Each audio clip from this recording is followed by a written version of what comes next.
Messieurs, chers panélistes, j'ai l'ainsi honneur de coprésider cette session sur femmes professionnelles et COVID-19 avec le professeur Suzanne Desmond-Hellmann. Je voudrais d'entrée de jeu remercier Madame la ministre d'État, le professeur Awa Kolsek, présidente du comité scientifique Africa Gallienne Forum, pour le choix porté sur nos personnes pour l'animation de cette session. Des personnalités de haut niveau, des femmes professionnelles de grande qualité vont intervenir et nous édifier sur le thème proposé.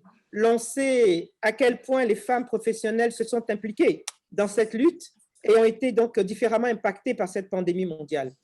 Je vais donc vous introduire une sommité. Le professeur Sue Desmond-Hellmann, ancienne PDG, conseillère principale de la Fondation Bill et Melinda Gates. Madame Suzanne Desmond, PDG donc de la Fondation Bill et Melinda Gates, médecin, scientifique et philanthrope. Elle est pionnière dans le domaine de la santé depuis plus de 30 ans. Première femme chancelière de l'Université de Californie à San Francisco. Le magazine Forbes l'a désignée comme l'une des 7 plus puissantes innovatrices au monde, la qualifiant de héros de légion de patients atteints de cancer. Ceci en novembre 2009. Elle est classée parmi les 50 femmes les plus influentes du monde des affaires par le magazine Fortune pendant 7 ans.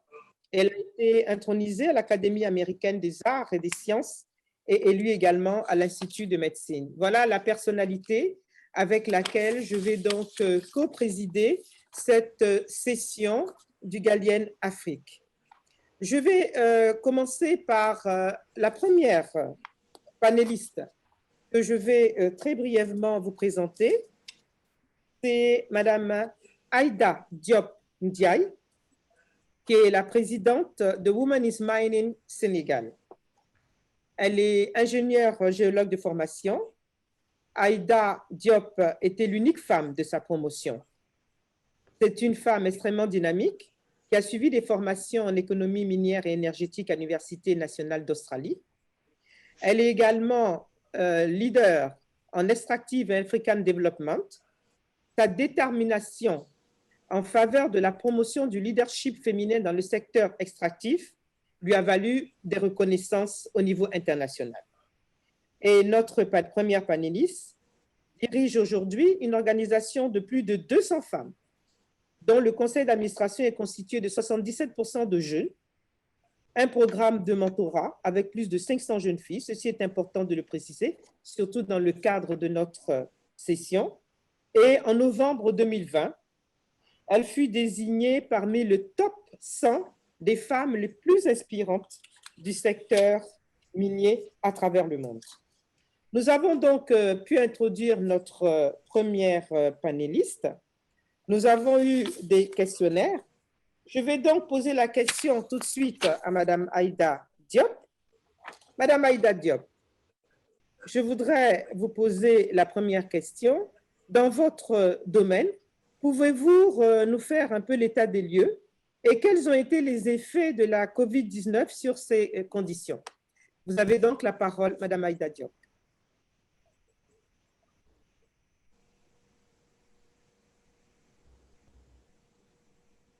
On vous a perdu, Madame Aïda Diop? Madame Aïda Diop?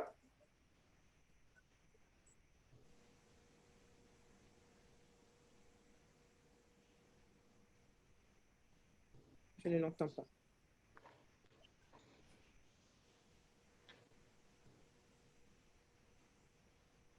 Je ne l'entends pas. Je ne la vois même pas.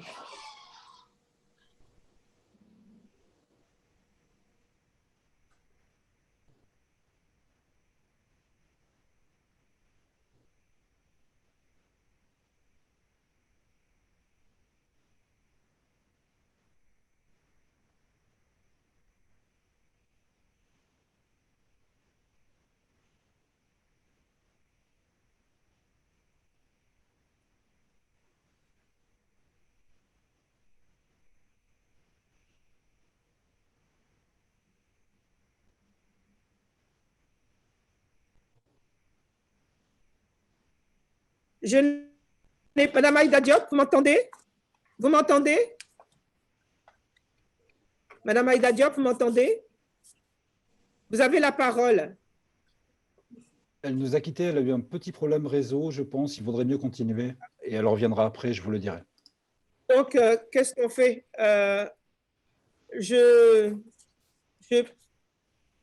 Alors, donc, ce que nous allons faire, si nous n'arrivons pas à avoir Madame... Kofi?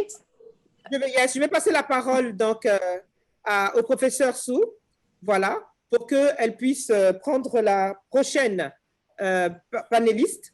Voilà. You have the floor, please. Okay. Great. Well, I hope we'll be able to be connected. J'espère que nous pourrons rester connectés. Je suis heureuse de co-présider cette réunion avec Madame la ministre Kofi. Et j'ai posé une question à l'un de nos panélistes. Je voulais que l'audience sache combien j'apprécie la présence de la coprésidente. Son leadership à la tête de plusieurs ministères, de la famille, de la femme, de l'enfant, de la santé publique, de l'hygiène, de l'administration et des innovations dans le service public, de la culture. Vous avez donc été constante dans votre engagement pour la santé et vous faites partie des acteurs de changement et vous constituez une leçon pour nous tous. Comme je l'ai dit, j'ai travaillé au sein de la Fondation Bill and Melinda Gates comme directrice générale et plus récemment comme conseiller spécial. Donc, je suis heureuse car c'est sous votre direction que la Côte d'Ivoire a été déclarée comme libérée de la polio. Et aussi, vous avez été prééminente dans la lutte contre les virus. Vous avez joué un rôle en tant que femme au plan politique au travers de toutes vos carrières. Et vous êtes une inspiration pour nous toutes. Merci pour votre leadership. Merci pour avoir accepté de co-présider avec moi cette réunion. Je m'en sens honoré. Maintenant,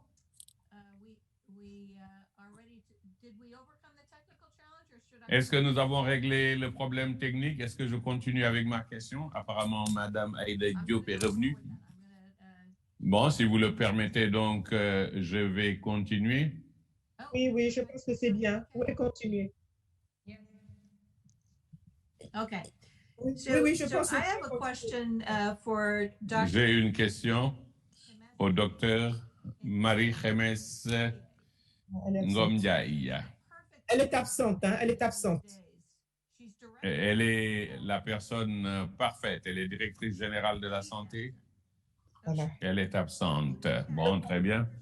Donc, qui c'est que nous avons? Est-ce que nous avons le docteur Sophie Koulibaly? Non, vous prenez le professeur Apolline Sando. Le professeur Apolline Sando. Okay. So Professor Apolline Sando is head of the infectious and Le professeur Apolline Sando est chef du département des maladies tropicales et infectieuses à l'hôpital Yorgado, centre hospitalier universitaire. Elle est coordinatrice de la gestion des cas de COVID au Burkina Faso. Elle est professeure en maladies infectieuses et appuie le ministère pour les maladies à potentialité épidémique. Docteur Sando, vous êtes une dame et vous êtes aussi une mère de famille. Sur la base de la COVID, comment vous avez pu combiner la gestion de votre foyer et la lutte contre la COVID, surtout dans des périodes de confinement et de restrictions sur les voyages? Le docteur Sando?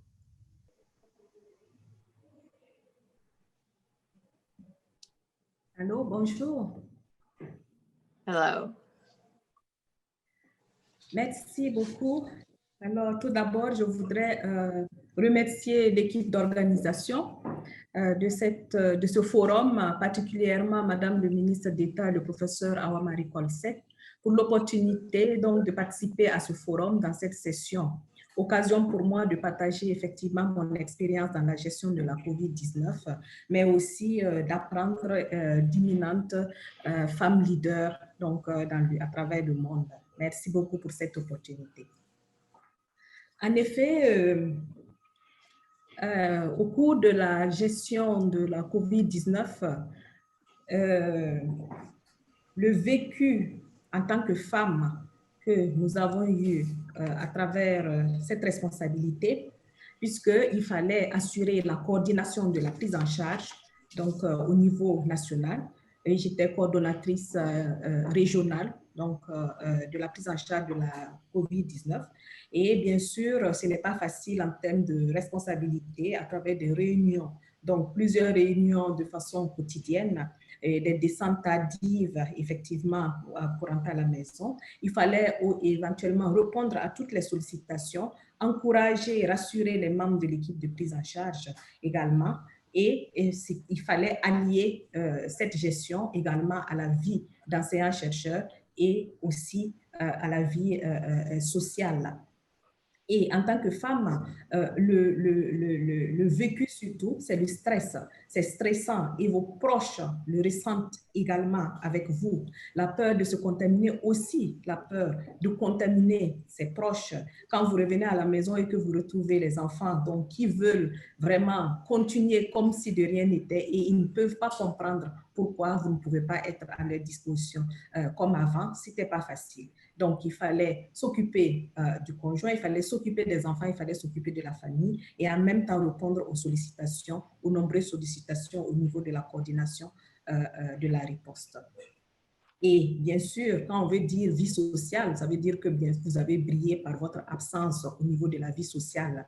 Et bien sûr, il n'y a pas d'heure de descente, vous descendez souvent à minuit, à 2 heures du matin, et ce n'est pas évident du tout pour une femme. Le deuxième point, c'est surtout la stigmatisation à tous les niveaux, au niveau du service. Et quand vous savez, en période d'épidémie, de crise ainsi, le service de maladies infectieuses est à la pointe, et même que vous avez une réduction du nombre de consultations au niveau de ce dit service, puisque tout le monde se dit que vos patients, vous êtes en train de prendre en charge des patients qui sont potentiellement contagieux. Donc, la stigmatisation également vis-à-vis de vos proches, de votre famille, de vos collègues, et ce n'était pas évident du tout. Il y avait le couvre-feu, vous sortez tôt et vous rentrez tard. Et donc, ce n'est pas évident du tout de cette stigmatisation que, bien sûr, nous avons vécu. Et bien sûr, en tant que chercheur également, il faut développer des idées, des projets de recherche et bien sûr pouvoir, en fonction des résultats que vous avez, analyser et orienter les politiques de prise en charge, faire des propositions donc, sur le plan technique. Voilà en résumé donc, ce que nous voulons partager. Merci.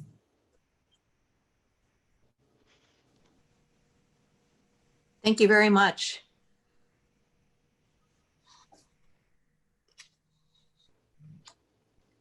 Minister Coffey?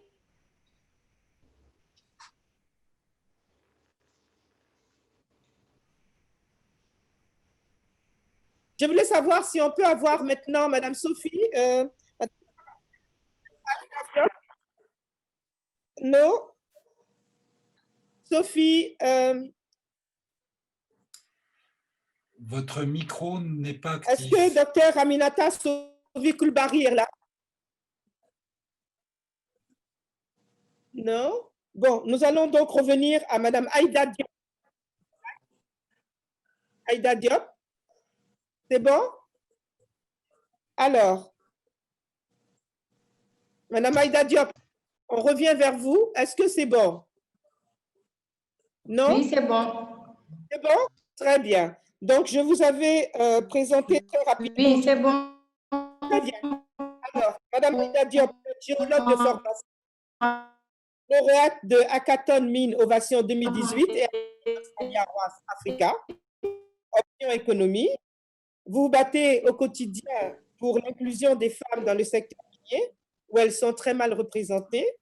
Alors, pouvez-vous, s'il vous plaît, nous faire très rapidement, en 5 minutes, l'état des lieux et quels ont été les effets du COVID-19 sur ces conditions? On vous écoute et merci de votre participation. Ok, merci beaucoup, docteur. Bonjour à tout le monde, bonjour chers panélistes et bonjour aussi à Madame le ministre Aïssatou Sophie Gladimon. Donc, comme vous l'avez vu, en fait, le secteur des mines, du secteur extractif de manière générale n'a pas été en reste. Et aujourd'hui, comme vous le savez, en fait, nos États ont mis en place des politiques et aussi des mécanismes de gouvernance de la COVID-19. Et donc, si nous allons parler des femmes professionnelles, nous pouvons en fait les diviser en trois catégories, c'est-à-dire celles qui sont employées soit en entreprise, soit dans l'administration, les femmes entrepreneurs, mais aussi des femmes qui s'activent dans le secteur de l'orpaillage traditionnel. Et donc, avec la pandémie, quand même, on a eu à noter quelques bouleversements s'agissant des femmes qui s'activent dans l'orpaillage. Les sites d'orpaillage ont été fermés avec les mesures que nos États ont mis en place. Pour les femmes en entreprise, ça a créé des licenciements. On a noté des licenciements dans certains secteurs qui concernent de manière générale le secteur extractif, mais aussi la baisse des revenus pour les femmes entrepreneurs qui surtout ont eu quelques problèmes avec certaines institutions financières de la place parce qu'elles avaient contracté des prêts et elles étaient obligées de rembourser aussi ces prêts. Et la difficulté aussi d'écoulement des marchandises, surtout par exemple les produits agricoles avec l'interdiction des déplacements et l'arrêt partiel ou définitif des activités pour les femmes, surtout entrepreneurs. Et aussi les études que nous avons eu à mener sur le terrain ont permis de voir quelques violences basées sur le genre de manière générale. Et pour le secteur donc extractif, nous avons eu à noter quelques innovations et là les femmes en entreprise et surtout les organisations de femmes se sont mobilisées davantage pour contribuer à la lutte contre la COVID-19 et si je prends l'exemple de l'organisation dans laquelle je suis, c'est-à-dire Women in Mining Sénégal, nous avons eu à faire des activités de sensibilisation, que ce soit physique ou digitale,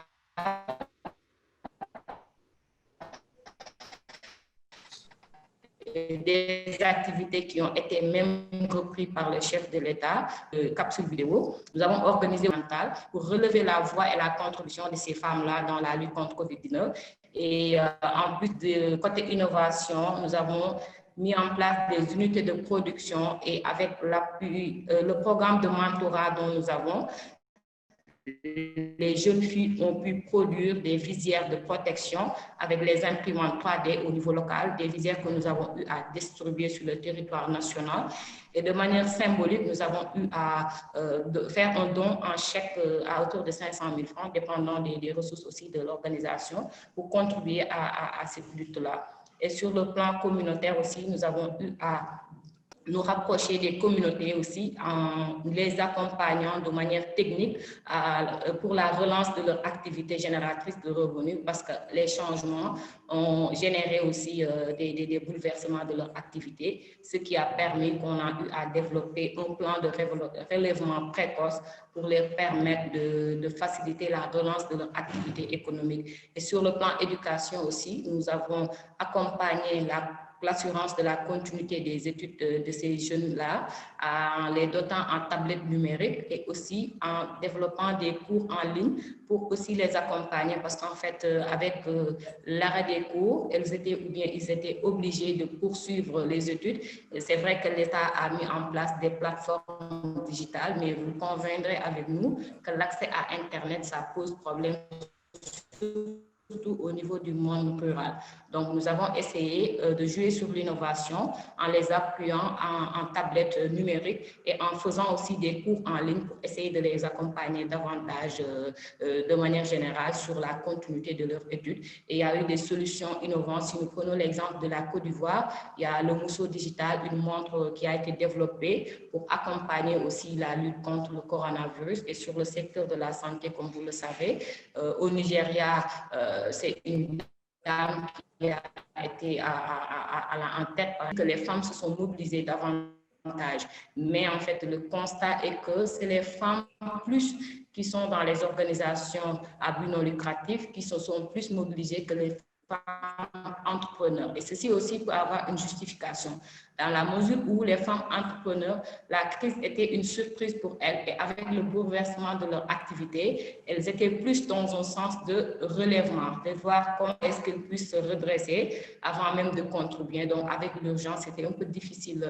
pour elles. Et donc, de manière générale, en fait, c'est un peu ça l'état des lieux, tout en sachant qu'aujourd'hui, le secteur, surtout des mines, contrairement au secteur pétrolier, a connu en fait l'augmentation du cours de l'or en bourse, comme par exemple, en fait, et ce qui est un peu différent dans le monde de l'or payage traditionnel, parce qu'en fait, même si des actifs de manière informelle dans le secteur de l'or payage ont connu un peu le contraire. Et côté pétrole, là, quand même, il y a eu la baisse du cours du baril du pétrole. Et ça aussi, ça a impacté plus ou moins, en fait, les entreprises. Et ça s'est répercuté au niveau aussi des emplois. Donc, de manière générale, c'était ça, en fait, un peu la situation qu'on peut faire avant peut-être après de revenir sur les perspectives. En tout cas, merci beaucoup, Madame Aïda Diop. Je passe la parole donc à Suzanne pour la prochaine, qui devrait être le docteur Sophie Coulibaly. Suzanne. Perfect. Thank you very much. So, Merci beaucoup. Docteur Sophie Coulibaly est la présidente des femmes médecins au Sénégal. Elle compte plus de 22 années d'expérience en médecine et spécialiste en anesthésie et surtout dans les soins intensifs. Elle gère en particulier la gestion de la douleur. Elle a été chef à l'hôpital de Pékin et a travaillé dans plusieurs sociétés. Et c'est une militante qui cherche à promouvoir l'équité en matière de santé. Son expérience est très intéressante pour le panel que nous avons. L'Association des femmes médecins a joué un rôle important en menant des initiatives de formation et des campagnes de sensibilisation. 2 questions, docteur. Tout d'abord, pouvez-vous nous en dire plus sur votre expérience et les leçons apprises pendant la COVID-19? Deuxièmement, quels sont les messages spécifiques et vidéos spécifiques que vous avez utilisés pour faciliter votre intervention pendant la pandémie? Vous êtes la bienvenue, docteur Coulibaly, et merci d'être venu. Merci, Madame la Présidente. En l'entame, je remercie les organisateurs du Forum Galien Afrique, particulièrement le professeur, Madame le ministre, le professeur Eva Marie Kolsek, présidente du comité scientifique, de nous avoir associés à ce panel de haut niveau. Merci par rapport à la participation de l'Association des femmes médecins du Sénégal à la riposte COVID-19. Cette participation s'est faite dès le départ. Au mois de mars, déjà le 21 mars, donc l'Association des femmes médecins a répondu en réitérant son engagement au ministère de la Santé, et les femmes médecins ont rejoint le dispositif mis en place par l'autorité sur la base de leurs capacités, mais aussi sur la base de leur plan d'action. Ainsi, l'Association des femmes médecins, qui est forte de plus de 500 membres répartis dans tout le territoire national, quand même a mené des activités selon différents axes. Notre premier axe d'intervention était la cellule d'alerte du ministère de la Santé, qui est en fait le point d'entrée de la riposte, parce que c'est là où tout commence. Donc, l'Association des femmes médecins est intervenue à ce niveau pour renforcer les ressources humaines de la cellule d'alerte, afin de mieux réceptionner les appels, mais aussi d'analyser les fiches des demandeurs. Et surtout à ce niveau, nous avons quand même fait un plaidoyer pour la modernisation de la cellule d'alerte. Je m'explique, au départ, les fiches étaient traitées manuellement, donc l'association, dès qu'elle est arrivée, donc, a fait ce plaidoyer-là. et nous avons aidé à la mise en place d'une plateforme d'alerte qui a quand même permis d'avoir la possibilité de traiter des alertes à distance et parfois même tard le soir. Les femmes médecins se sont donc impliquées à ce niveau-là et elles y étaient matin et soir et elles ont aidé à traiter vraiment toutes les alertes. Donc, de mars à la mi-septembre, elles ont quand même pu recevoir et traiter au moins en moyenne 10 500 cas d'alerte. Et parfois, vraiment, je vous dis, c'était vraiment très tard le soir. Elle me disait que, bon, celle qui était sur place, donc voilà, il y avait des surcharges, il y avait des pics de surcharge de l'alerte. Donc, elles étaient vraiment impliquées. L'autre axe de notre intervention, c'était la formation. Nous avons jugé nécessaire dès le départ qu'il fallait quand même faire la capacitation des professionnels de santé, des femmes médecins aussi. On les a capacités pour qu'elles puissent être formatrices en prise en charge, mais aussi en prévention, contrôle de l'infection, parce que la prévention, contrôle de l'infection est la base des gestes barrières. Donc, à ce niveau-là, les femmes médecins ont été formatrices, mais aussi, elles ont formé d'autres femmes médecins, elles ont formé d'autres professionnels de santé dans les districts, dans d'autres structures en ligne comme en présentiel. Elles ont aussi eu à former sur la prévention, contrôle de l'infection des acteurs partenaires, je ne peux citer que les enseignants spécialisés en langage des signes. Les femmes médecins les ont capacités pour qu'ils puissent donner à leurs élèves les vraies raisons des gestes barrières pour que les gens puissent mieux comprendre la nécessité des gestes barrières. Nous avons aussi renforcé les capacités des professionnels de santé, les médecins, les paramédicaux sur la prise en charge, c'est-à-dire nous les avons mis à niveau pour les protocoles opérationnels normalisés au fur et à mesure que l'autorité les sortait. Donc ça, c'était très important, sinon la riposte n'allait pas se faire comme il fallait. Donc au niveau des professionnels, il fallait vraiment que tout le monde soit mis à niveau. Nous avons aussi, au plus fort de la riposte, quand même, capacité les femmes médecins en communication du risque et engagement communautaire. Ça, c'était pour vraiment les outiller mieux dans la riposte. Parce que ça, c'est très, si on ne connaît pas vraiment la communication du risque, donc vous avez vu au niveau national comme au niveau international, il y a eu un moment où vraiment la communication partait dans tous les sens. Donc, nous avons tenu quand même à faire cette formation-là pour les femmes médecins. Notre autre axe d'intervention, c'était la sensibilisation. À travers des émissions radio, des émissions télé, les femmes médecins ont apporté leur contribution à différents stades de la riposte. Par ailleurs, l'Association des femmes médecins a conçu des vidéos sur le port du masque, la stigmatisation, parce qu'arrivé à un certain moment, il y avait ce phénomène-là qui était vraiment criard. Donc, les femmes médecins ont tenu à faire des vidéos de sensibilisation sur la stigmatisation, le déni, la dédramatisation. Ces vidéos ont été vraiment diffusées largement au niveau des médias classiques, mais aussi au niveau des réseaux sociaux, les WhatsApp, les YouTube, Facebook, tout ça là. Donc vraiment, et ça a eu un impact fort après dans la riposte. L'autre axe d'intervention que la FEMS a eu à faire, c'est par rapport, nous nous sommes engagés dans les comités régionaux de gestion de l'épidémie. Parce que comme je l'ai dit tantôt, la FEMS est présente dans toutes les régions du Sénégal. Mais nous nous sommes beaucoup plus investis, donc nous avions demandé à nos membres de s'investir dans les comités régionaux. Donc, elles l'ont fait. Mais l'équipe, les membres de Dakar étant plus nombreuses, nous nous sommes beaucoup plus investis sur Dakar, qui était l'épicentre de l'épidémie. Et à ce niveau-là, vraiment, la FEMS s'est engagée pour appuyer l'élaboration des contenus techniques des différentes commissions du comité régional. Nous avons appuyé les districts de Dakar dans le suivi des contacts, mais aussi dans le suivi des cas, en aidant à la mise à disposition du téléphone par Internet, parce que vraiment, arrivé à un certain moment, les gens étaient débordés, donc et voilà, il fallait vraiment trouver une solution idoine qui coûte moins cher, qui est moins cher. Et nous avons aussi au niveau régional aidé à la conception et à la mise en œuvre de la stratégie d'engagement communautaire avec les sociologues et les médecins des districts de Dakar. Au plus fort du pic épidémique à Dakar, les femmes médecins ont été très impactées.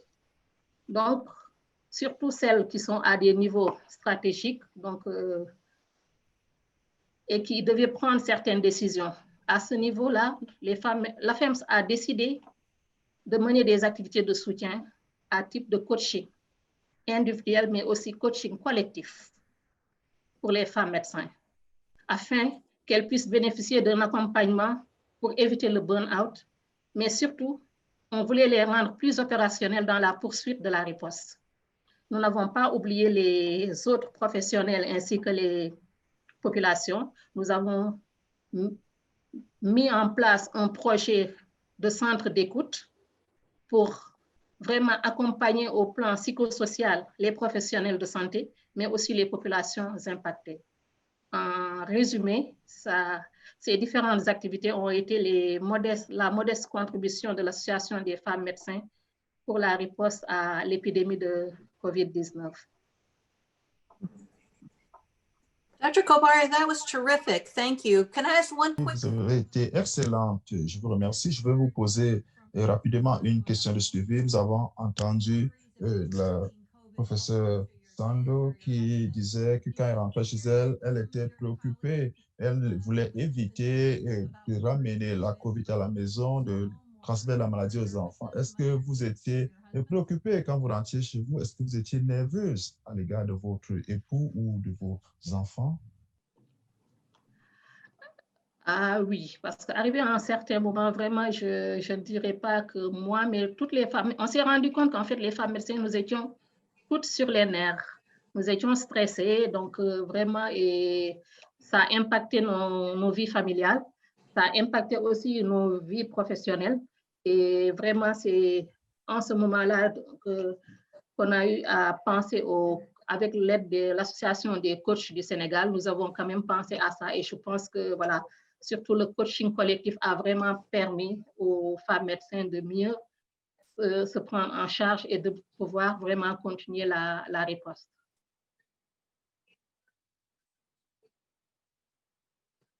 That's great. Thank you very much. Now I'll turn back over to my co-chair, Minister Coffey. Merci beaucoup, professeur Suzanne. Alors, je voudrais savoir si Madame la ministre Sophie Gladima est là. Je crois que oui. Madame le ministre, bonjour. Voilà.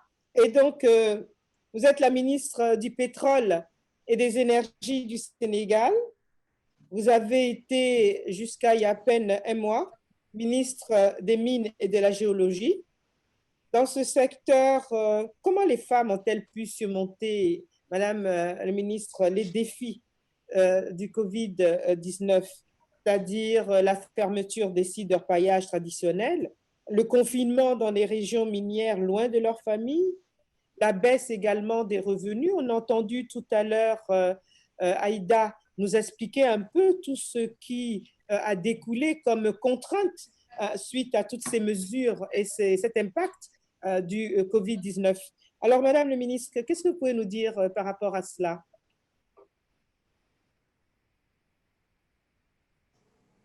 Elle était là tout à l'heure, hein, je l'avais dit. Madame la ministre, est-ce que vous m'avez entendu? Vous étiez là tout à l'heure? On vous a perdu.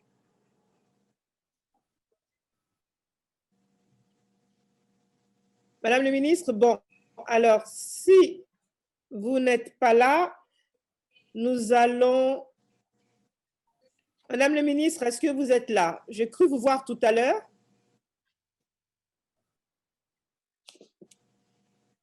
Alors, bon, pour ne pas perdre de temps, nous allons éventuellement, avec l'accord, bien entendu, de ma co-chair, professeur Suzanne, nous allons présenter deux personnalités qui viennent en plus, n'est-ce pas, des panélistes. Nous avons le professeur Ramata Ly Bakayoko, qui est la ministre en charge de la femme, de la famille et de l'enfant de Côte d'Ivoire. Professeur Ly Ramata, je sais que vous êtes là. Alors, est-ce que vous pouvez mettre je suis votre là, caméra? Madame la ministre. Voilà. Très bien. Mais la caméra est mise, hein, vous ne voyez pas. Madame le ministre, oui, je vous vois. Vous êtes donc le professeur Amata Ali Bakayoko, ancienne présidente de Félix-Houphouët-Boigny de Côte d'Ivoire, ancienne ministre de l'Enseignement supérieur de la recherche scientifique en Côte d'Ivoire, et je dis que vous êtes l'actuel ministre de la Femme, de la Famille et de l'Enfant de la Côte d'Ivoire. Madame le ministre, vous n'êtes pas bien entendu panéliste, mais le professeur Awa Kolsek a souhaité que certaines personnalités qui ont l'expérience pendant cette période d'avoir des femmes professionnelles, de les écouter, de les suivre. Est-ce que vous pouvez nous dire, professeur Bakayoko Liramata, quel est votre rôle pendant cette période auprès des femmes et comment vous avez pu soit les appuyer, soit alors mettre en exergue les actions de ces femmes pendant cette période très difficile du Covid-19? Vous avez 3 minutes. Merci. Merci, Madame la ministre. Je voudrais saluer donc Mesdames les présidentes, Madame le professeur Desmond et Madame la ministre Goudou Raymond, et surtout remercier Madame le professeur Awa Marie Kolsek, ministre d'État auprès du président de la République, pour cette initiative, et Madame la ministre Raymond Goudou pour m'avoir associé. Alors, ce que je voudrais dire, comme tous les pays du monde, la Côte d'Ivoire a mis un plan de riposte qui a permis de freiner la transmission du virus, mais nous avons eu des conséquences au plan économique et social. C'était un peu le revers, si je pourrais dire, de la médaille. Et les activités des femmes de différents secteurs ont été impactées, qu'il s'agisse du secteur agricole, du secteur des arts, de la culture, du secteur du commerce, de la restauration. Mais comme je n'ai pas beaucoup de temps, je vais prendre le secteur agricole, par exemple. Ça a été déjà dit par une des intervenantes, les difficultés d'approvisionnement des marchés, les pertes post-récolte, du fait, vous savez tous, on a eu l'isolement, le respect des mesures barrières, et les fermetures des frontières, donc le coulement des marchandises, les difficultés d'avoir de la main-d'œuvre. Ce qui a entraîné, avec ces femmes que je côtoie beaucoup, aussi bien les femmes du cacao, vous savez que la Côte d'Ivoire, donc première productrice du cacao, ont perdu leur revenu de 30%. Et si je prends la restauration, ça a été le secteur même qui a été le plus impacté à cause de la fermeture des bars et des maquis, même après la réouverture. À cause des mesures barrières, il y a très peu de personnes qui vont au restaurant. Donc, il y a eu beaucoup de femmes qui ont cessé donc, leurs activités. Et je prends également le cas, pour terminer par ça et puis revenir à ce qu'on a fait, des femmes entrepreneurs. Et selon une étude qui a été réalisée par l'agence Côte d'Ivoire PME en juin 2020, nous avons 34% de femmes qui dirigent des PME. Et également, plusieurs entreprises dirigées par les femmes ont été contraintes de cesser leur activité. 64% chez les femmes contre 52% pour les hommes. Et ces entreprises, parce que ce sont dans des secteurs qui sont les plus touchés, comme je l'ai dit, la restauration et le secteur agricole. Et ce qui s'est passé, le gouvernement a mis en place plusieurs fonds, dont le fonds de soutien au secteur informel. Et à ce niveau-là, les femmes ont été les plus concernées, ont plus bénéficié à 60%. Et puis, vous avez également le fonds pour les PME qui a été mis en place, qui est un fonds de 20 milliards. Également, les femmes ont été les plus grands bénéficiaires de ces fonds. Elles sont, comme je l'ai dit, elles représentent 39%. C'est vrai que c'est 23% des femmes qui ont bénéficié, mais il n'y a pas eu de critères de discrimination pour qu'il y ait plus de femmes qui puissent bénéficier. Alors, pour terminer, ce que je voudrais dire au terme de cet exposé-là, c'est que il y a des leçons que nous avons tirées de cette crise sanitaire. Nous avons tiré une grande leçon, c'est que les femmes, de par leur grande capacité de résilience et l'esprit de solidarité, d'entraide qu'elles ont développé, ont transformé cette menace de la COVID en une véritable opportunité. Elles ont adhéré au programme de formation et sont devenues plus réceptives aux nouvelles techniques et aux innovations. Et je voudrais dire que ça, je l'ai senti quand nous avons mis en place le programme gouvernemental L'usine des femmes de Côte d'Ivoire, qui permet aux femmes d'aller à la transformation semi-industrielle en mettant une usine qui comprend des machines de riz, de broyeuses de manioc, d'huile de palme, et qui permet donc de les accompagner, de les former et de les former pour qu'elles puissent produire plus, pour qu'elles puissent mieux commercialiser. Et donc, je pense que nous avons pu les accompagner et ça a pu atténuer quand même les effets de cette pandémie qu'est la COVID. Et je reste convaincue qu'un partage d'expérience au niveau africain va permettre à nos femmes de jouer pleinement leur rôle dans le développement socio-économique de nos États dans ce contexte de la COVID-19. Je vous remercie. Merci beaucoup. Voilà, professeur Bakayoko Liramata. Alors, professeur Sue Desmond, je ne sais pas si... Oui, je suis de retour. Hein. Il y avait des problèmes. I think the minister is there, so why don't you carry on, Minister Coffey? Bien sûr. Effectivement, je vous laisse la passe, je vous laisse la main.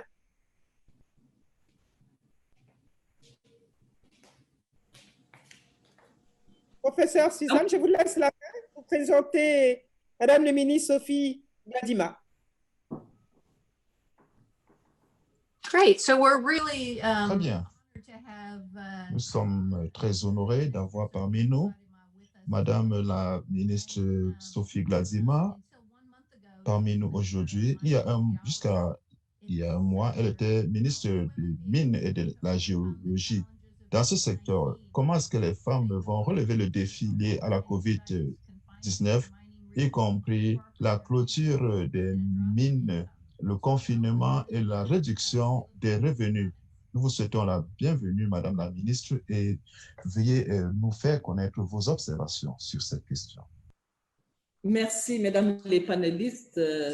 En profiter pour saluer Madame la ministre d'État, qui est aussi la secrétaire d'État au niveau de l'ITIE, Madame Eva Marie Coll, qui me permet pour la 3e fois de participer à ce forum galien.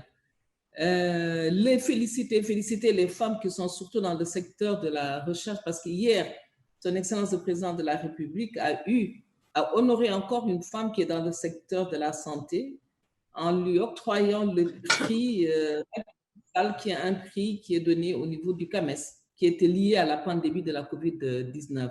Mais également saluer tous les efforts qui ont été faits par ces femmes, ces braves femmes, aussi bien en tant que médecins, infirmières, personnels soignants, etc., qui se sont investis vraiment pour les malades et qui ont eu à gérer. En tant que mère, elle l'a dit tout à l'heure, Madame Coulibaly, en tant que mère, en tant qu'épouse, mais également en tant que femme entrepreneur.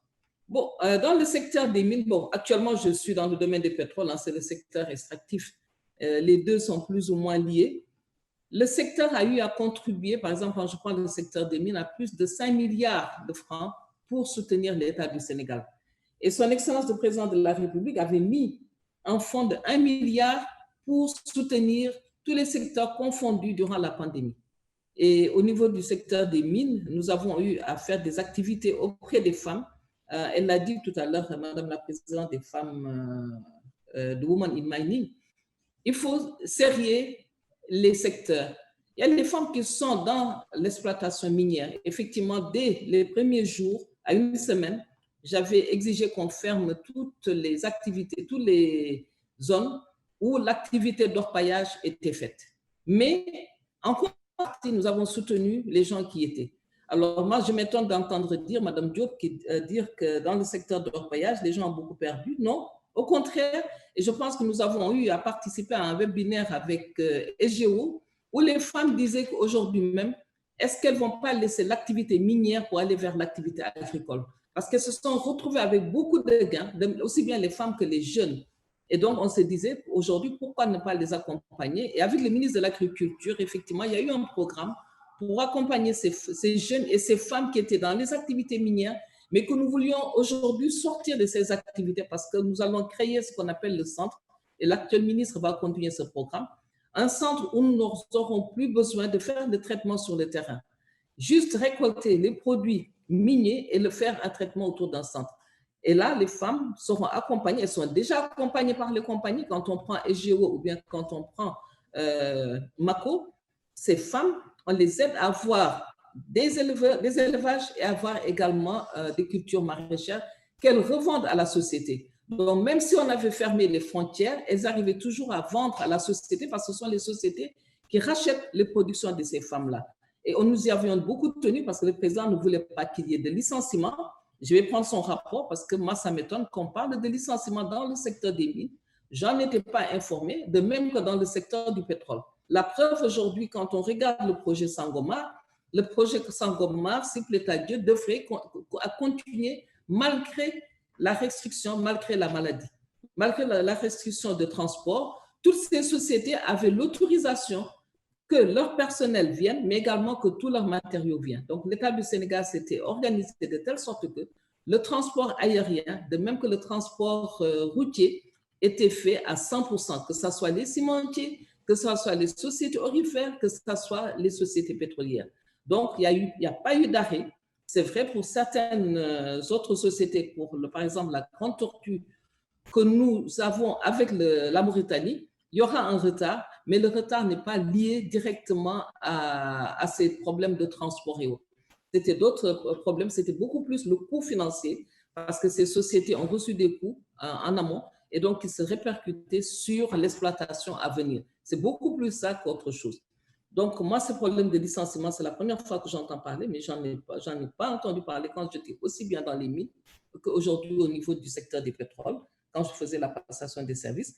L'autre chose également qu'il faut dire, c'est que l'argent que nous avons reçu, nous avons acheté du matériel pour les femmes parce que nous nous sommes dit il faut qu'elles transforment leurs produits, le restant des produits non vendus, il fallait qu'elles le transforment. Et donc là, nous avons offert des unités de transformation, notamment à Kédougou, mais également du côté de Mbour, pour leur permettre de transformer les produits, les invendus des produits. Accompagner également les femmes qui vendaient autour des sociétés minières.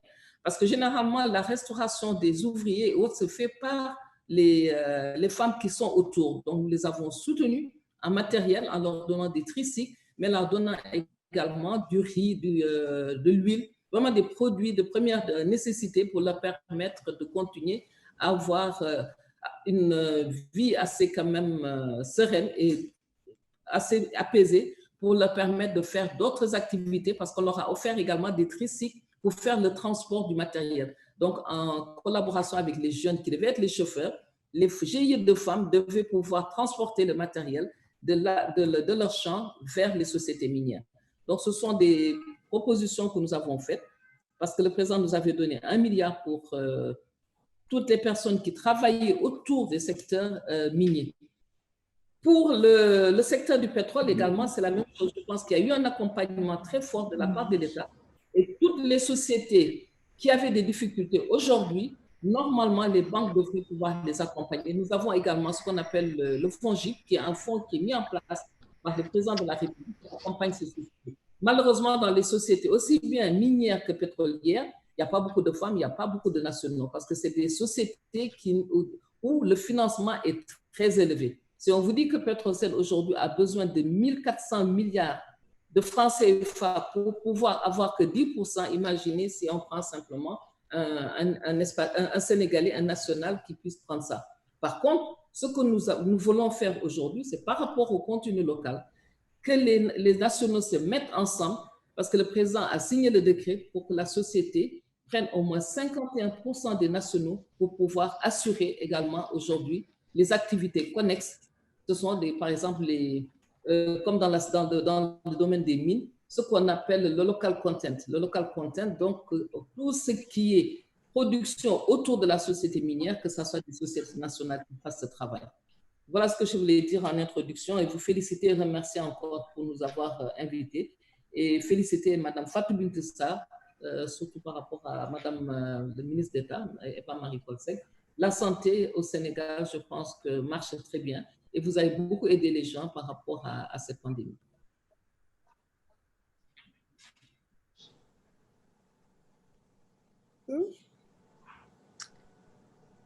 Minister Kofi? Yes, je suis là. Oui, alors je voulais juste poser une question, si vous permettez, à Madame le ministre et lui poser une question qui me tournait à l'esprit pendant qu'elle parlait.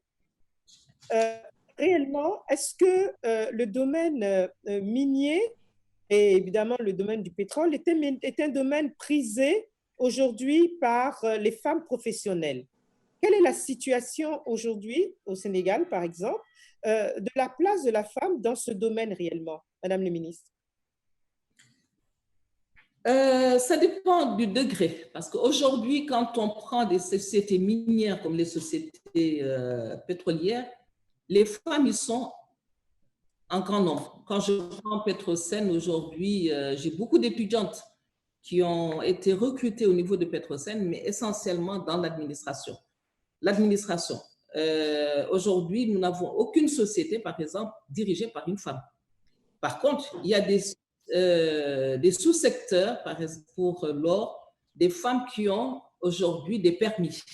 À ce moment-là, dans ces secteurs, les femmes y sont. Dans le secteur de l'orpaillage, malheureusement, nous avons à peu près 60% des travaux qui sont faits par les femmes, mais elles n'y gagnent pratiquement pas grand-chose. Et c'est pour ça que je disais tout à l'heure, avec la COVID, ces femmes aujourd'hui se sont rendues compte qu'elles perdaient beaucoup plus en restant dans le secteur de l'orpaillage et aujourd'hui souhaitent être accompagnées dans le secteur de l'agriculture.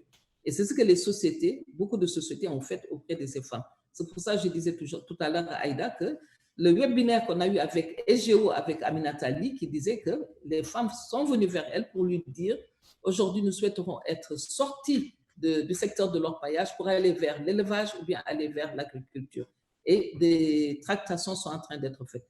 Malheureusement, nous n'avons pas, et c'est ça le défi aujourd'hui, c'est de pousser les jeunes filles à embrasser les filières scientifiques. Actuellement, au Sénégal, on a un taux de 52% des filles qui ont embrassé les filières scientifiques. Mais malheureusement, arrivé à l'université, on a une grande déperdition, due à cause des mariages précoces, due aux grossesses, mariages précoces, les grossesses également qui font, et le travail des jeunes filles généralement dans le milieu rural. Donc, nous pensons que nous devons intégrer, soutenir ces jeunes filles à intégrer ces filières scientifiques, mais à y rester dans ces filières scientifiques pour inverser. Nous avons beaucoup de femmes ingénieurs géologues et d'ailleurs, nous avons une autre association, ce qu'on appelle l'association des femmes en géosciences. Ces femmes en géosciences qui regroupent toutes les filles qui ont été formées dans le domaine des géosciences. Et c'est très important parce que ces filles constituent un relais pour aller vers les filles qui sont dans les collèges et qui sont au niveau de l'université. Et ce link doit se faire aussi bien entre cette association et l'association des femmes qui interviennent dans le domaine des mines, c'est-à-dire les femmes qui travaillent dans le domaine des mines.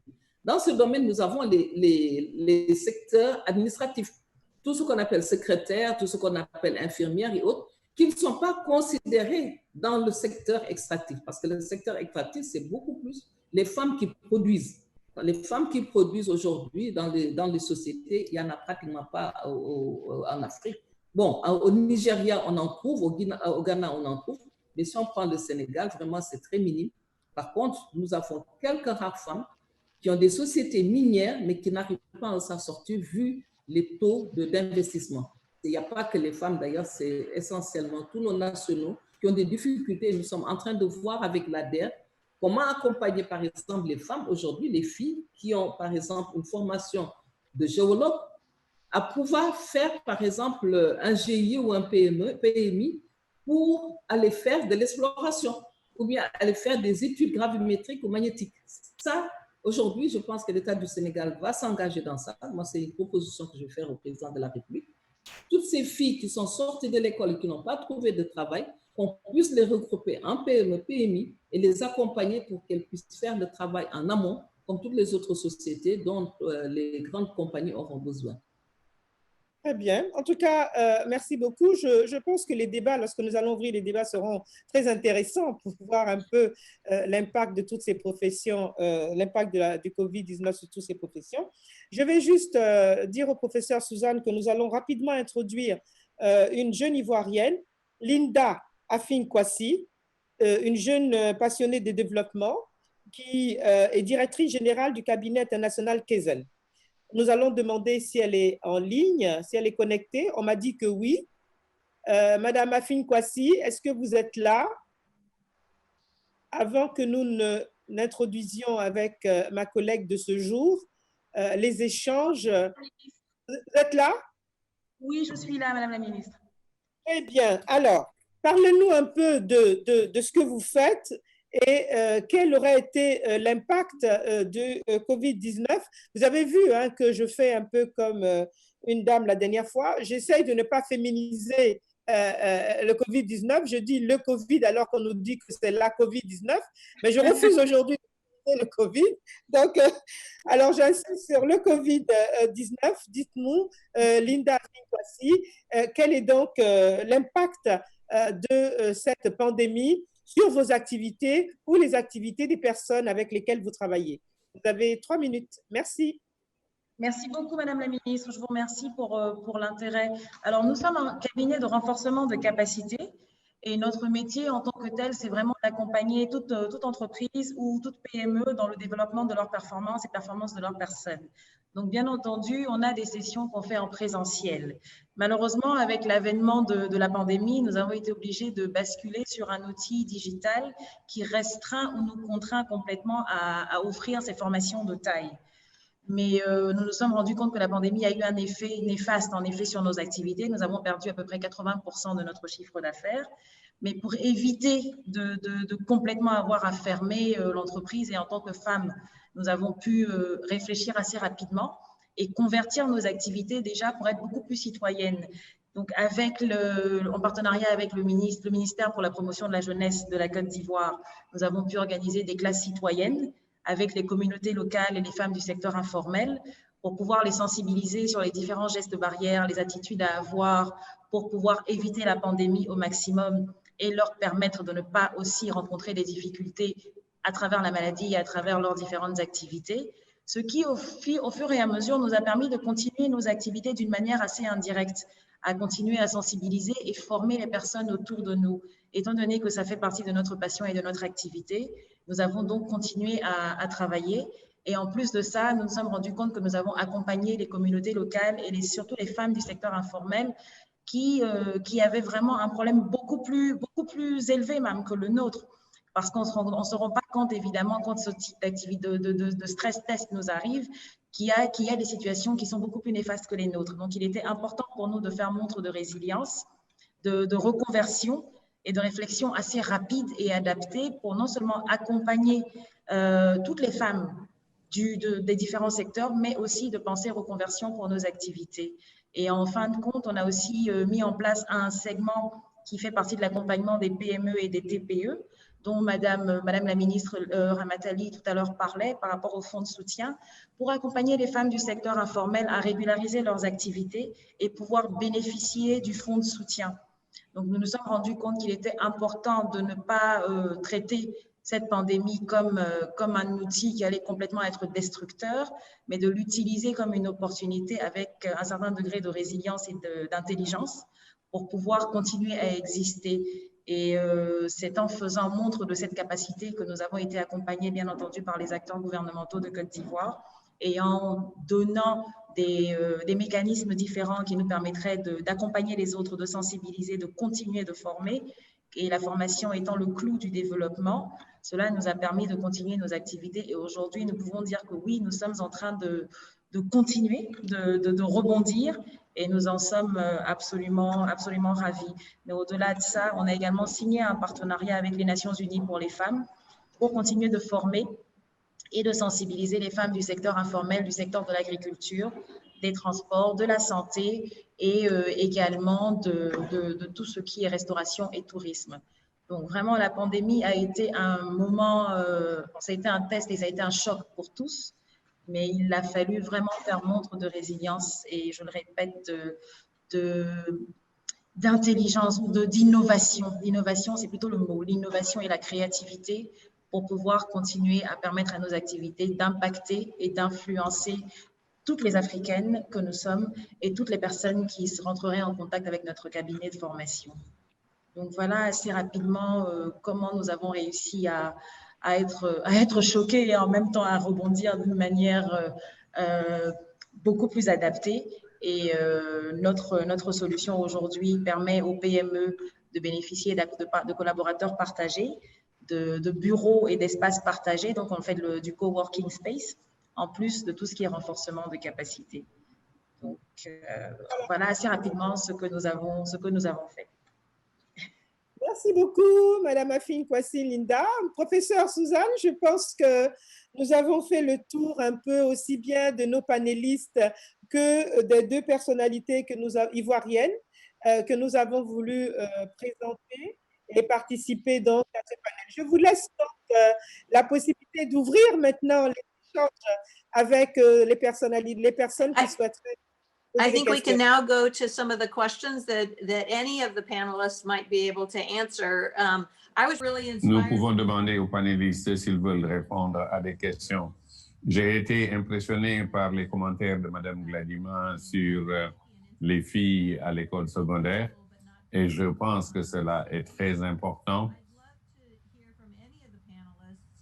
Et j'aimerais que les autres panélistes nous disent comment est-ce que les femmes dans les domaines scientifiques peuvent appuyer les jeunes filles ou les femmes qui pourraient être inspirées par ces grandes dames que nous avons ici. Je sais qu'aux États-Unis, avec la COVID ou autre, il y a eu plus d'étudiantes qui se sont intéressées à la médecine. Maintenant, comment est-ce que nous pouvons maintenir l'intérêt pour les matières scientifiques pour les jeunes filles? Comment est-ce que nous pouvons appuyer les femmes et les jeunes filles?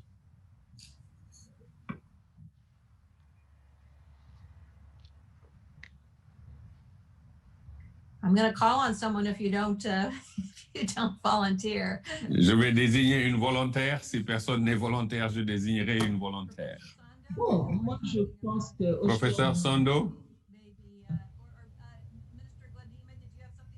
Madame la ministre Sophie Gladima, vous vouliez dire quelque chose? Allez-y.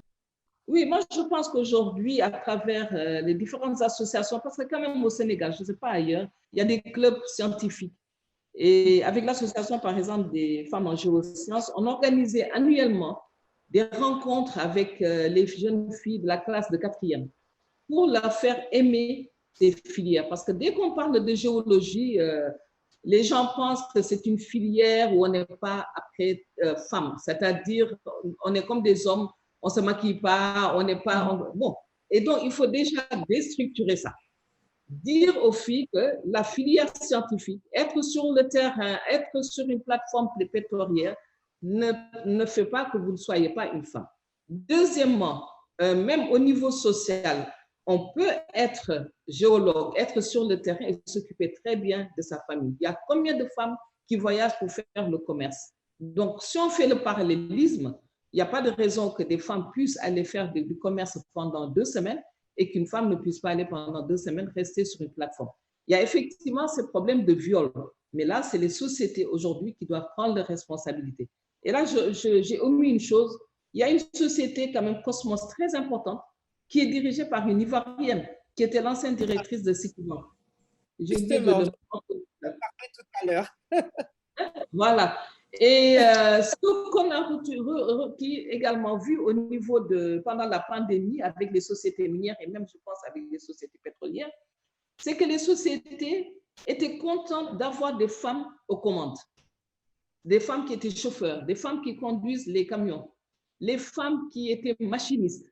C'est pour ça que je disais qu'il y avait plusieurs segments. Au-delà de la direction, il y a plusieurs segments. Donc, les femmes qui sont au sein de ces sociétés, les sociétés préfèrent confier ce travail à la femme parce que la femme fait plus attention.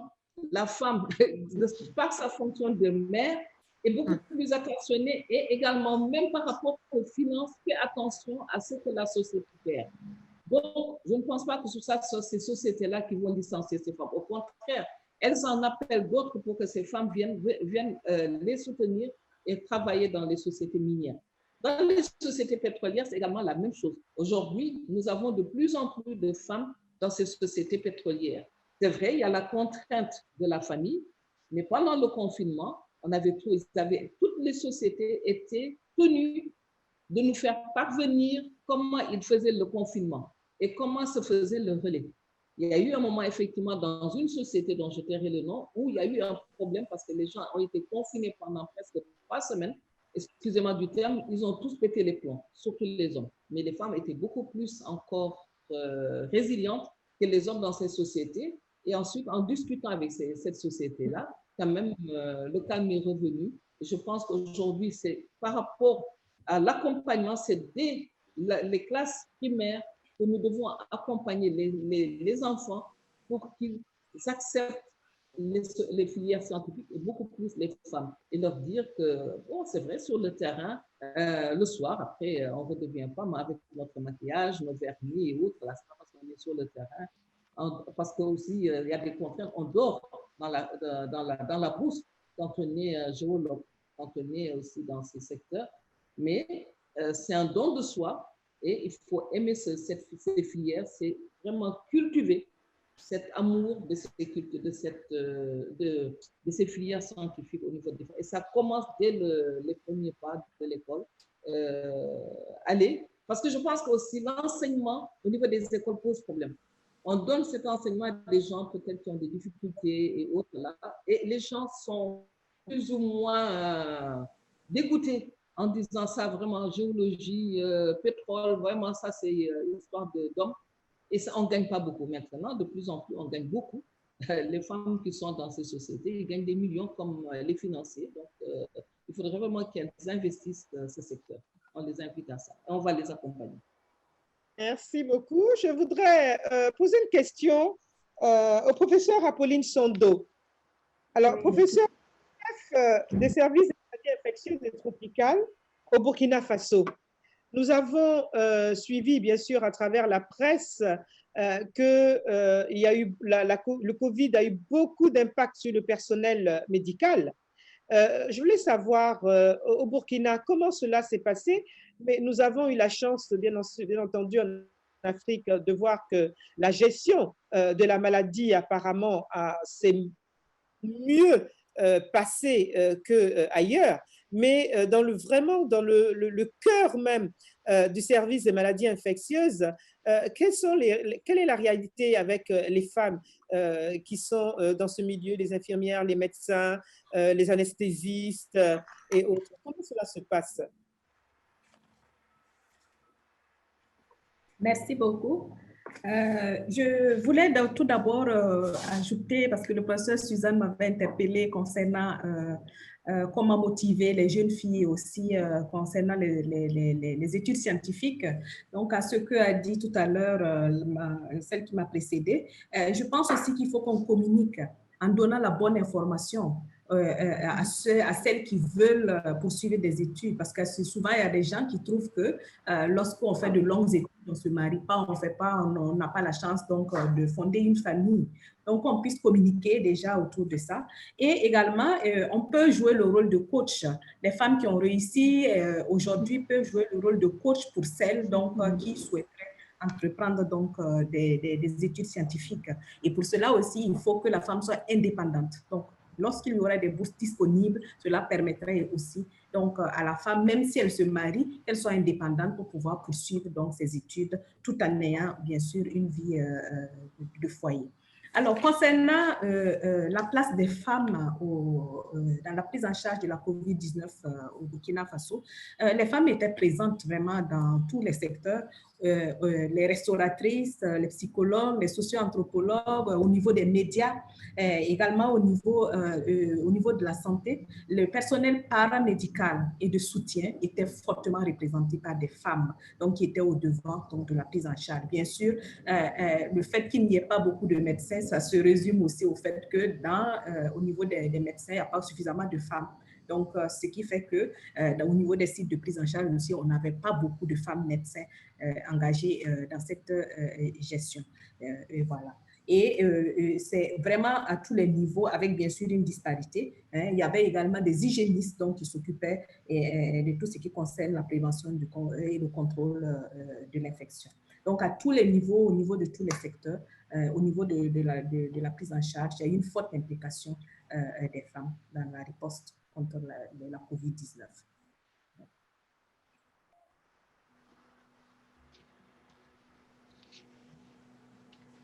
Sœur Suzanne, est-ce qu'il y aurait des intervention volontaire. Yeah, I think I'd like to know, J'aimerais savoir quel est ce que vous pensez plutôt du fait que bien que vous n'ayez pas vu beaucoup de femmes à l'époque faire ce que vous êtes en train de faire, comment vous êtes-vous armé de courage pour vous engager dans cette voie? Est-ce que vous pouvez nous dire comment on peut garder les femmes intéressées, les jeunes filles en particulier, intéressées à la science et à la technologie? don't be shy. Oui.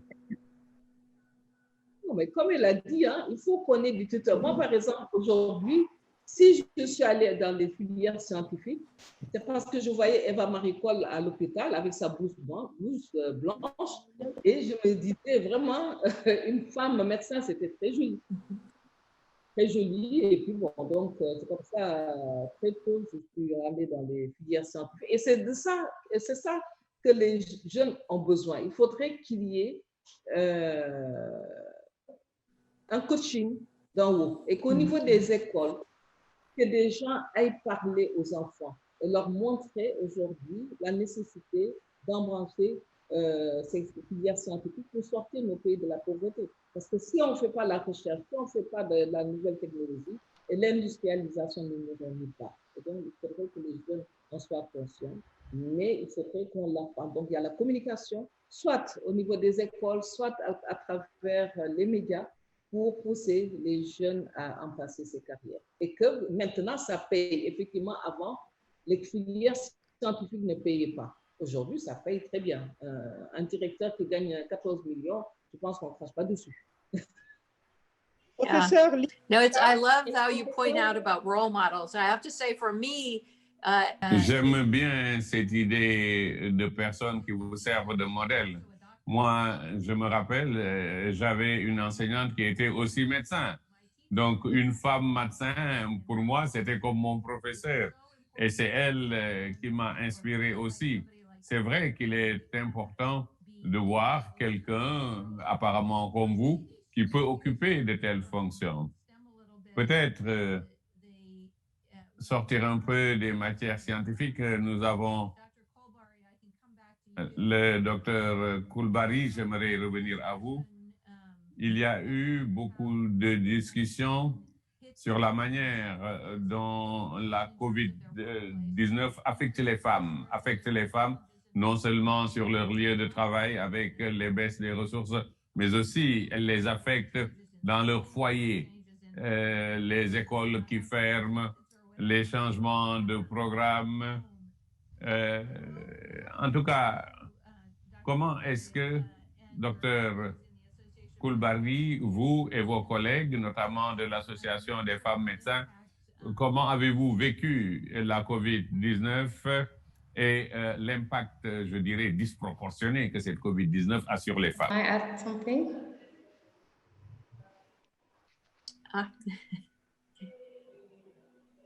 If Dr. Koulbari isn't there, go ahead.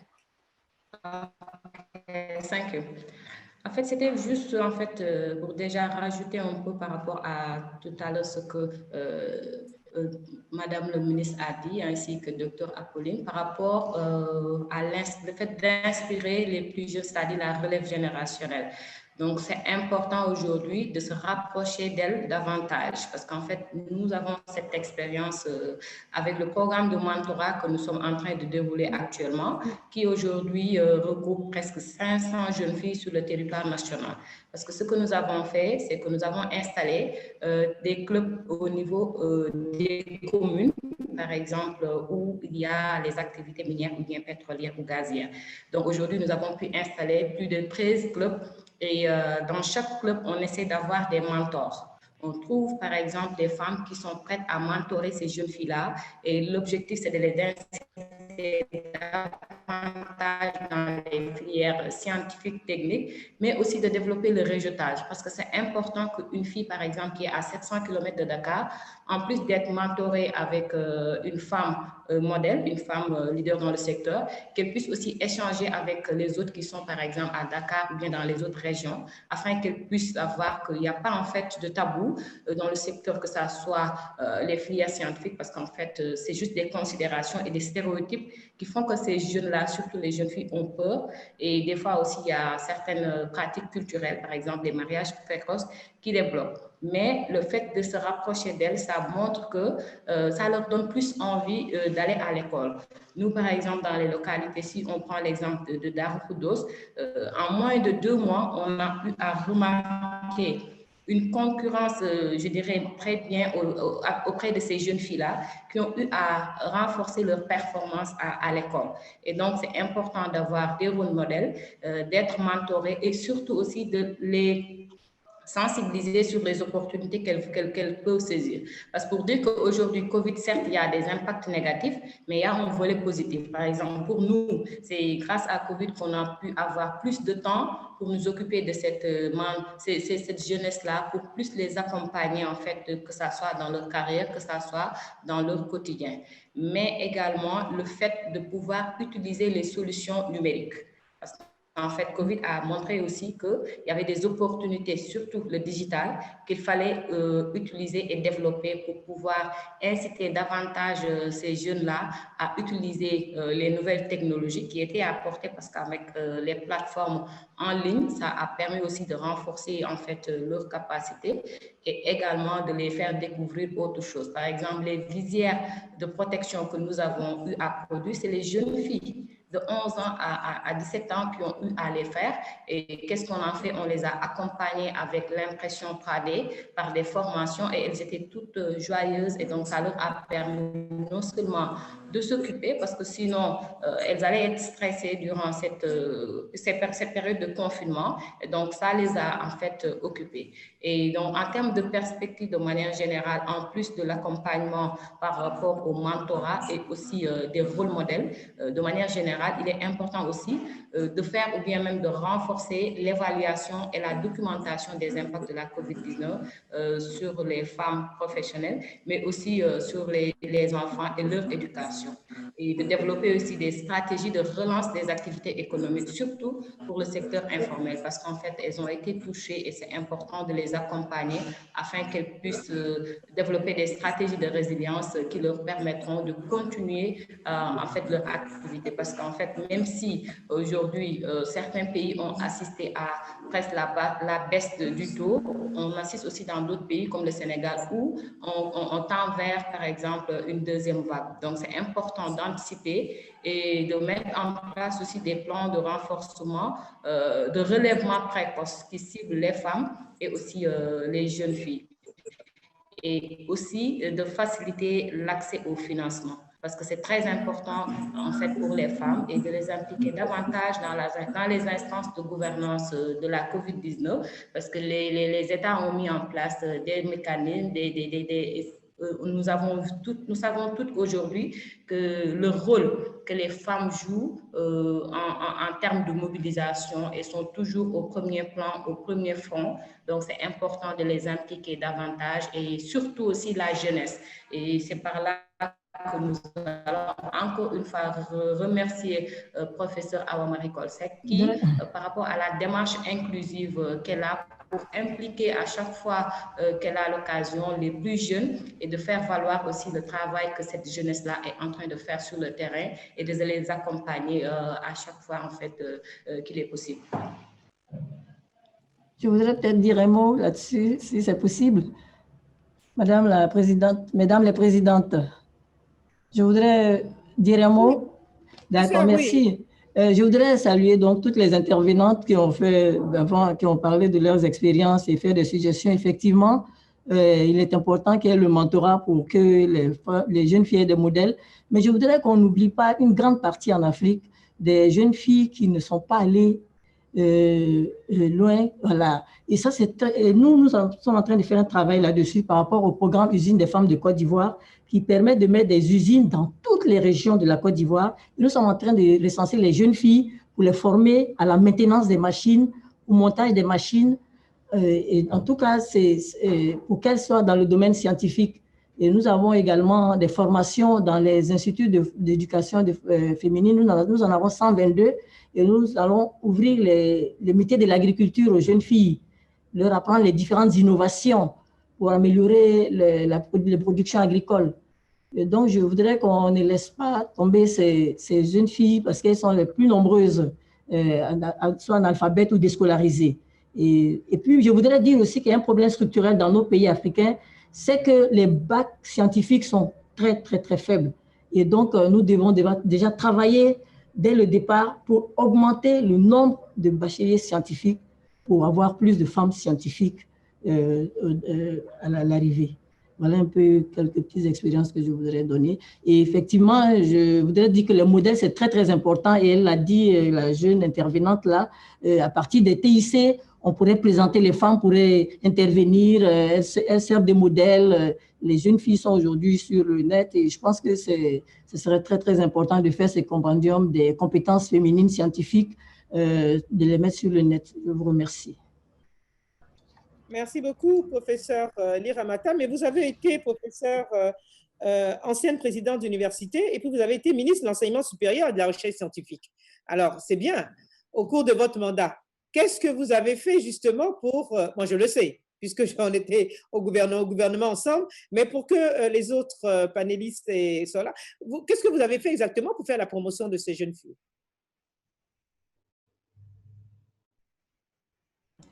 Merci, Madame la ministre. Au risque de répéter ce que Madame la ministre, je n'ai pas retenu bien son nom, des mines, a dit, mais c'est justement, nous avons déjà au niveau des bourses,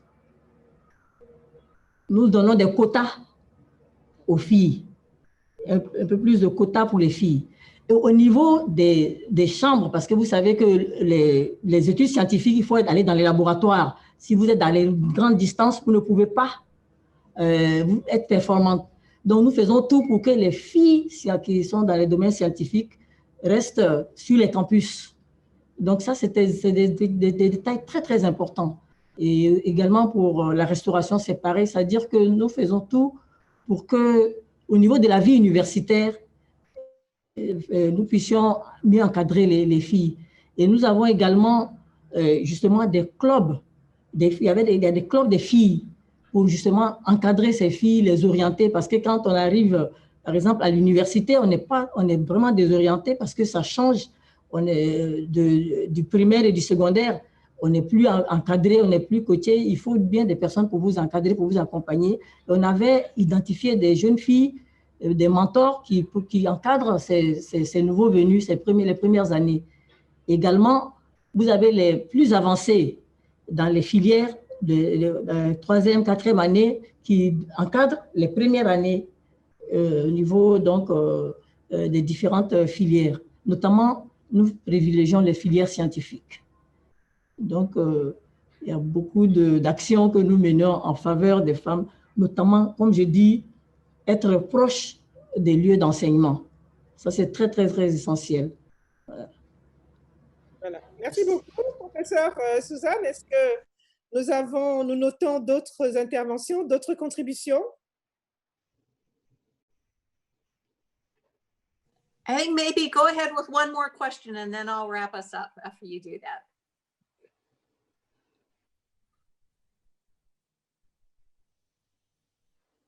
Alors, parmi Dr Apolline Sando, vous n'avez pas de questions particulières? Madame la ministre, est-ce qu'il y aura un élément complémentaire que vous souhaiteriez partager avec nous? Moi, je rejoindrai l'ancienne ministre de l'Enseignement supérieur. Au Sénégal, c'est ce qu'on avait fait également. Hein. C'est pour ce qui nous a permis aujourd'hui d'avoir les 52%. Mais il est malheureux dans nos pays quand même que la religion aussi soit une contrainte. Et ça, je pense aussi qu'il faut qu'on ait le soutien des psychologues. Je Je pense que ce matin, vous avez eu à travailler avec Fatsosa. Aujourd'hui, c'est une contrainte parce que, bon, malheureusement, dans certaines filières scientifiques, la religion est un poids. Et là, peut-être, il faudrait également que souvent, que cet aspect socio-culturel soit pris en compte. Parce qu'on a beau accompagner les filles depuis le primaire jusqu'au secondaire, mais il y a un certain comportement aussi aujourd'hui, ou bien même certains tenues vestimentaires qui ne s'y est pas avec certaines activités. Aller sur le terrain avec une certaine tenue, par exemple, bon, malheureusement, ce n'est pas possible parfois. Et ça aussi, c'est important qu'on l'intègre aussi dans nos axes de réflexion, parce que là aussi, il faudrait qu'on arrive à... Voilà. Je voulais rebondir sur cette intervention très importante de Madame la ministre, si c'est possible, parce que j'ai eu, puisque Madame la ministre Goudou-Renon m'a demandé l'expérience, et par rapport à la religion, quand j'étais présidente, on a été confronté justement à une situation comme ça. Vous avez les wahhabites qui sont couvertes complètement. Et donc, des professeurs qui ne voulaient pas les accepter en salle, ce qui est tout à fait normal parce qu'on ne sait même pas à qui on a affaire. Et on a fait appel aux religieux même, qui ont vraiment fait des séances de sensibilisation des jeunes filles pour pouvoir les convaincre, pour changer, pour dire que si vous êtes fermés, vous pouvez rester à la maison. Mais si vous venez dans le monde, si vous sortez pour aller, il faut forcément vous adapter. Et ça, c'est important que ce soit les religieux qui fassent cette sensibilisation. Et nous avons eu ces cas pratiques pour résoudre les problèmes à l'université Félix Houphouët-Boigny. On a vraiment fait contribuer les religieux. C'est ce que je voulais dire pour abonder dans votre sens. Moi, ce cas-là, je l'ai eu parce que moi aussi, je suis enseignante à l'université. Bon, du moins, j'étais enseignante à l'université.